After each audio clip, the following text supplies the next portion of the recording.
Hello les amis, j'espère que vous allez bien. On se retrouve pour notre deuxième vidéo. Donc, toujours une petite vidéo pour gérer ses émotions, prendre soin de soi, être positif au quotidien avec des petits outils qui sont faciles à mettre en place et qui ne demandent pas rien, pas de matériel, pas grand chose, juste même des fois que 5 minutes. Donc, c'est plutôt pas mal.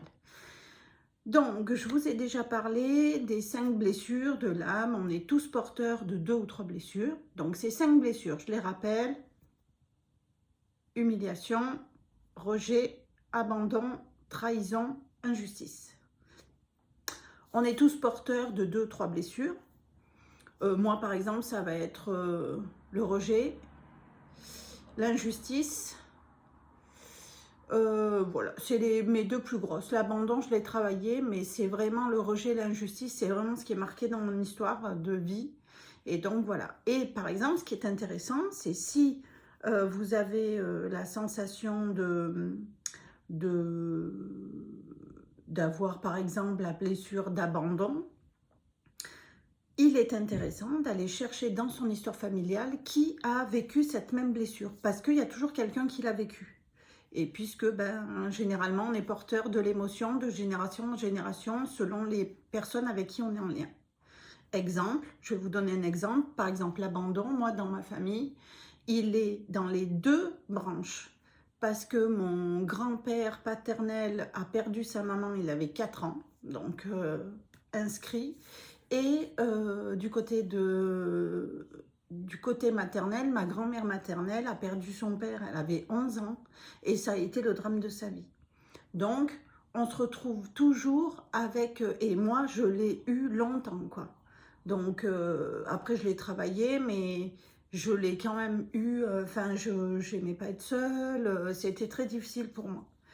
Et voilà, donc c'est intéressant de se poser la question de savoir quelles sont les blessures dominantes, parce qu'en fonction de ces blessures-là, on va mettre en place un mode de fonctionnement qui va être en lien avec ces blessures-là. C'est-à-dire que cette blessure est trop marquée en nous, donc du coup on va mettre un mécanisme pour, entre guillemets, l'éviter, mais en même temps la relier, donc c'est très particulier. Mais c'est intéressant.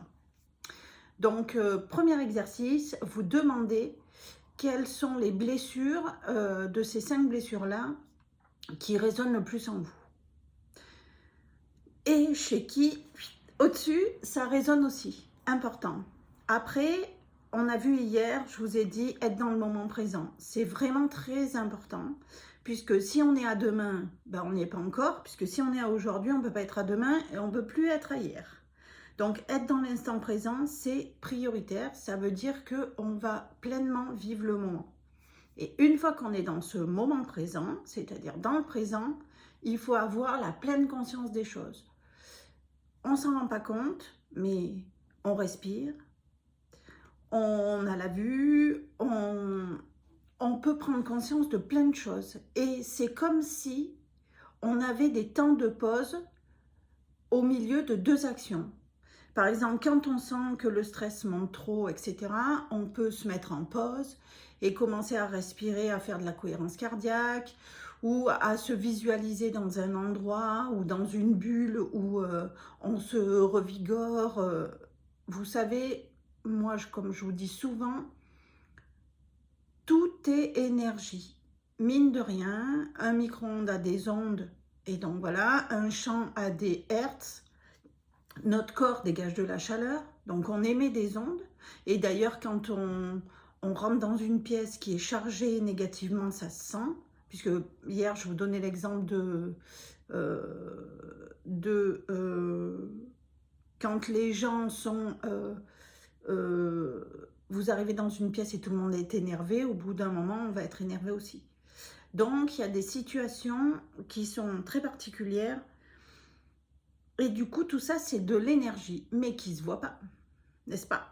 Mais pourtant, qui nous impacte.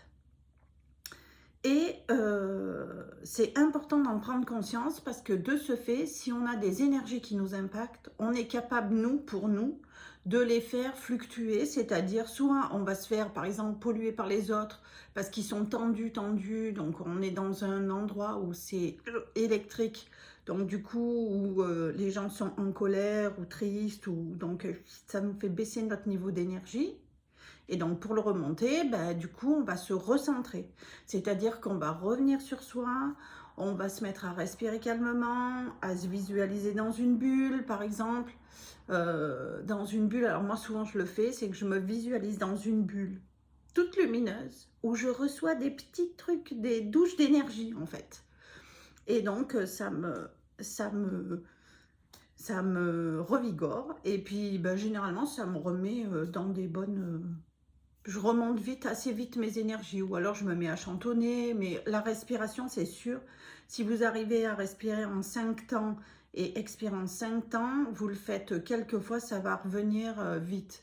Ou alors vous pouvez, en l'espace d'un instant, vous mettre comme ça, fermer les yeux, imaginer une valise du passé, une valise du futur, vous mettre comme ça et les déposer et imaginer que vous respirez là par le cœur, puisque en énergie, on a des chakras qui partent de là jusque là. Donc du coup, ces 5 chakras-là ont une action sur notre mode de pensée, notre mode de communiquer, notre cœur, nos émotions et notre ancrage. Donc c'est vraiment ça. Et donc c'est important de se dire, c'est sûr qu'on ne le voit pas tout le temps, mais pourtant ces chakras-là, ils sont là et ils ont une action. Et quand souvent on a trop de mental, par exemple on réfléchit beaucoup, on est là, ruminer, généralement les chakras du haut sont totalement désorganisés et les chakras du bas, par exemple, peuvent tourner comme il faut. Ou alors, si on a du mal à trouver sa place, le chakra racine, il va toujours être, soit il va être déséquilibré, c'est sûr. Donc moi qui fais des soins, généralement, j'ai mon petit pendule qui vérifie si tous les chakras sont cohérents et tournent correctement ou pas. Voilà, bon, ben. Donc du coup, mais évidemment, on peut forcément l'impacter en faisant attention à ses pensées et ses émotions. C'est-à-dire que on ne peut pas maîtriser le fait d'être impacté, déstabilisé par une mauvaise nouvelle ou par l'attitude de quelqu'un qui va nous agresser, etc. Par contre, on a la décision et le pouvoir de pouvoir contrôler la durée de cet impact. C'est quand même, alors je vous dis pas que c'est facile à faire, mais en fait avec le temps et en faisant des petits exercices, ça se gère bien et en fait c'est facile. On se retrouve moins impacté trop longtemps. Par exemple, il y a des gens qui vont ruminer, ça les empêche de dormir, ça les empêche de manger.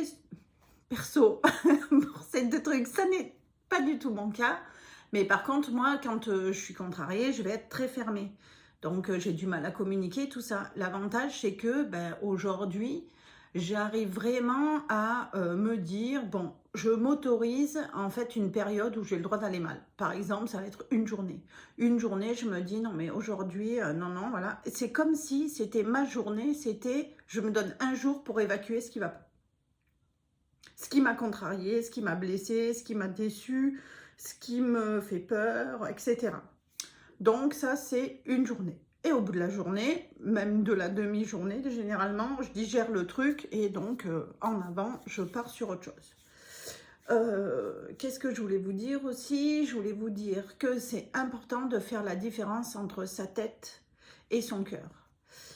Pourquoi? Parce que la tête, elle organise, réfléchit, sélectionne, analyse, etc. Donc c'est elle qui commande, notre cerveau commande nos actions, le fait de conduire, le fait de marcher, le fait de stopper s'il y a un danger qui arrive. Tout ça, c'est très instinctif, c'est primaire. Lui, le rôle du cerveau, c'est de nous maintenir en vie. Par contre, le cœur, ça nous aide à ressentir, avoir de la joie, de la compassion, de l'amour, de la gratitude, toutes ces émotions qui nous font du bien. Je vous en supplie, n'oubliez pas que ressentir, aimer, rire, c'est des énergies d'amour qui feront que dans la vie, tout se solutionne par ces sentiments.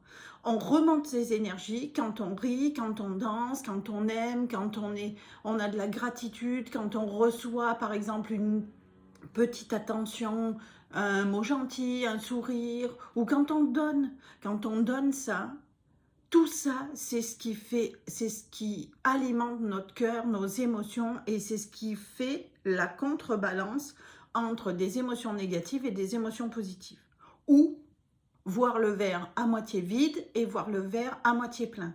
Surtout, ce que je veux dire, c'est que ça n'empêche pas de vivre des choses pas faciles. Je vous donnais l'exemple des blessures que j'ai reçues, qui ont été pour moi très difficiles à évacuer, parce que dans la vie, je suis quelqu'un quand même d'assez discrète, méfiante, on va dire.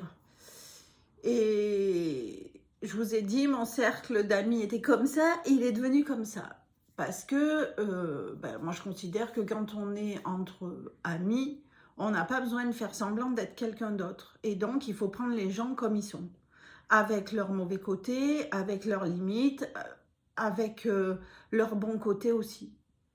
Et souvent, je me suis rendu compte que les gens de moi attendaient que je rentre dans la case, je suis toujours à l'écoute, je suis là, etc.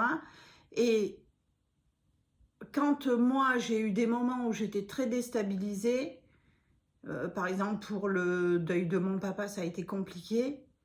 Et je sais que j'ai été fermée parce que j'étais dans mon deuil, et qu'un deuil, ça se fait pas en 2 jours, quoi. Et qu'il m'a fallu beaucoup du temps, parce que c'est pas tant le deuil en lui-même, parce que le deuil, c'est accepter de ne plus voir l'autre, c'est accepter son départ, c'est accepter garder ses souvenirs. Là, moi, ça va, ça, je l'ai fait pleinement. C'est que ça a remis, tellement redistribué les cartes de la famille, que ça a été extrêmement compliqué d'arriver à trouver, entre guillemets, une place voilà, qui n'était pas définie, qui n'a pas été définie pendant ces 45 ans, et que du coup, voilà. Donc, j'ai passé une période où franchement, j'étais hyper... je me reconnaissais pas, etc. Mais parce qu'un deuil, c'est difficile, et on passe par des tas d'émotions. C'est comme... c'est un rouleau compresseur, c'est plein de trucs. Et du coup... certaines personnes qui me connaissent très bien ont compris ça et l'ont accepté sans même poser de mots, voilà. Et certes, d'autres n'ont pas compris. Et donc, voilà. Et du coup, moi, ça m'a déjà blessée, parce que j'étais déjà pas dans une période top. Je dis ça en rigolant, mais... Et du coup, ça a été... Mais pour moi, ça a été cataclysmique, parce que j'étais en train de perdre certains repères, n'est-ce pas, de ma vie personnelle, quoi. Et là, j'avais une autre branche que je croyais vraiment très très solide, qui s'est effondrée comme un château de cartes.